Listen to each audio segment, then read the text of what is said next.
नमस्कार, आप देख रहे हैं द अमर टाइम्स, देश प्रदेश का तेजी से उभरता हुआ न्यूज चैनल।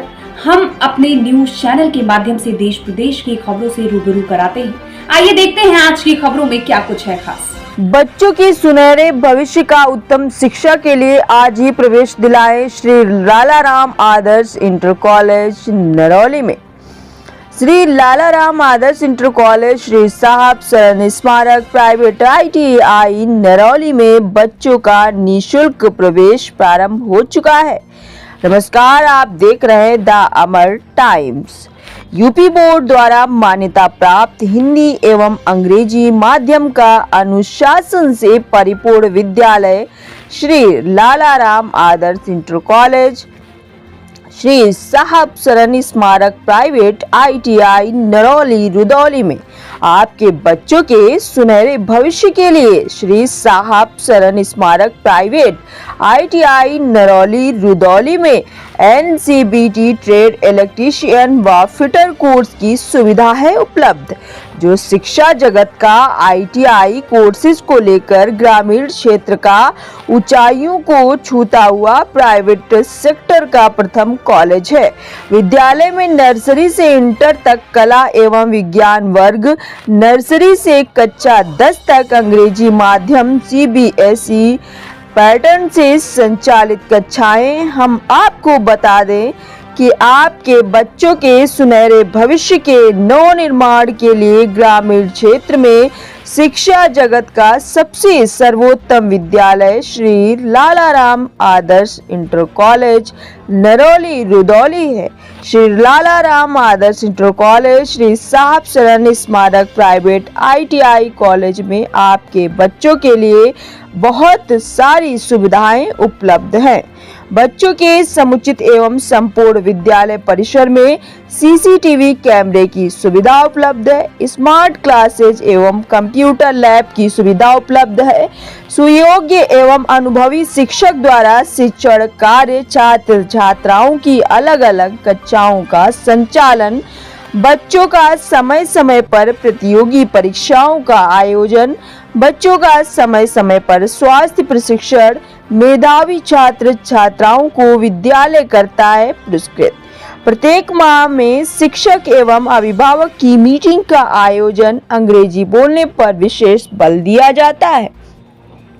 छात्र छात्राओं के सर्वांगीण विकास के लिए खेल कूद की उचित व्यवस्था, सभी रूटों पर वाहन की सुविधा उपलब्ध। विद्यालय परिसर का वातावरण हरा भरा, विद्यालय परिसर में जनरेटर की सुविधा उपलब्ध है। विद्यालय परिसर में स्वच्छ और निर्मल जल की व्यवस्था भी है। विद्यालय के मेन गेट पर सुरक्षा गार्ड भी है। संचालित सभी कक्षाओं में पंखे की व्यवस्था है। निर्धन, अनाथ व विकलांग बच्चों पर दिया जाता है विशेष ध्यान। ग्रामीण क्षेत्र रुदौली के शिक्षा जगत का सबसे बड़ा विद्यालय श्री लालाराम आदर्श इंटर कॉलेज श्री साहब सरन स्मारक प्राइवेट ITI नरौली रुदौली विद्यालय प्रबंधक व निदेशक राकेश यादव जी हैं।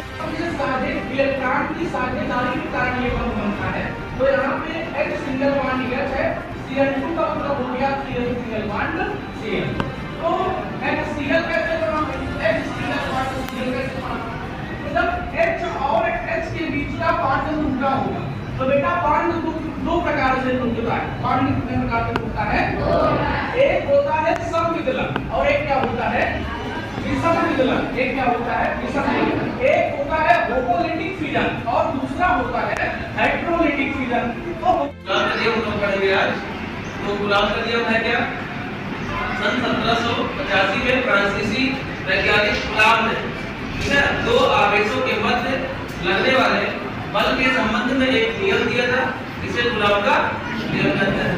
अब गुलाम का नियम क्या है? इस नियम के अनुसार, गुलाम के नियम के अनुसार किन्हीं दो स्थिर बिंदु आवेशों के मध्य, जब V1 V2 क्या है? स्थिर बिंदु आवेश, किन्हीं दो स्थिर बिंदु आवेशों के मध्य लगने वाला आकर्षण अथवा प्रतिकर्षण बल, इन दोनों आवेशों के, V1 और V2 दोनों आवेशों के मात्राओं के गुणनफल के अनुक्रमानुपाती होता है तथा उनके बीच की दूरी के वर्ग के यानी दोनों आवेशों के बीच की दूरी के वर्ग के व्युत्क्रमानुपाती होगा यह बल इन दोनों रेखाओं यह बल दोनों रेखाओं को मिलाने वाली रेखा के अनुदिश होगा। ठीक है, एक कूलॉम का नियम है। F proportional to Q1 F proportional to R ठीक है, अभी आपका हो जाएगा F proportional to Q1 Q2 R। Therefore, what is our topic? Our topic is voice. How can we recognize the voice?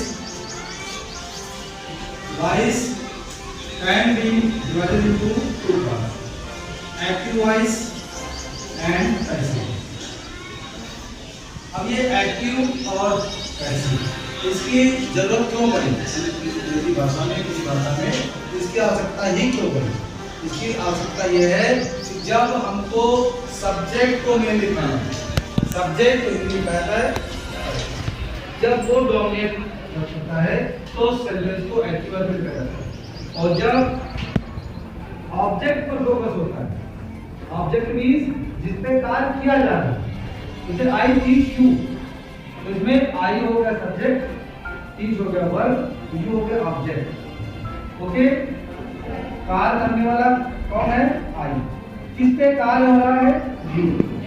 तो जब हमको ऑब्जेक्ट को मेन दिखाना हो तब हम पैसिव वॉइस का यूज करेंगे, जब हमको सब्जेक्ट को मेन दिखाना हो तब हम एक्टिव वॉइस। अब अंग्रेजी भाषा में केवल 8 टेंस की पैसिव वॉइस बनती है, वो सभी टेंस आपको मालूम होनी चाहिए। ओके, अब जो दूसरी बात इंपॉर्टेंट है, कैसे हम जानेंगे कि हमारा सेंटेंस जो लिखा हुआ है ये एक्टिव वॉइस है कि पैसिव वॉइस? इसके लिए एक सिंपल सा फॉर्मूला है, बी प्लस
अभी हमने आपको बड़ी खबर से रूबरू कराया। ऐसी ही तमाम खबरों के लिए आप बने रहिए हमारे साथ और देखते रहिए द अमर टाइम्स पर देश प्रदेश का तेजी से उभरता हुआ न्यूज चैनल। हमारे न्यूज चैनल को लाइक, सब्सक्राइब और शेयर जरूर करें।